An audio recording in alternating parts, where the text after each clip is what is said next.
পোলাওয়ের চাল আগে থেকে ধুয়ে জল ঝরিয়ে রাখলে পোলাও ঝরঝরে হয়। কাঁচা লঙ্কা বোটা ছিঁড়ে খবরের কাগজে মুড়িয়ে রাখলে অনেক দিন ভালো থাকে।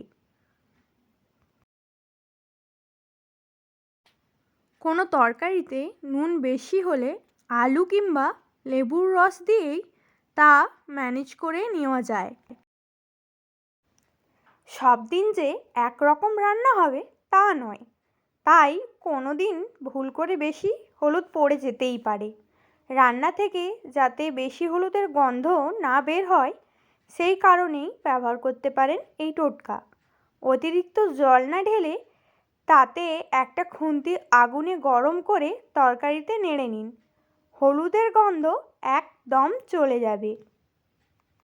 কিন্তু খেলে বেশি গ্যাস হয়, তাই বাঁধাকপি সবসময় অল্প ভাপিয়ে নিয়ে খান।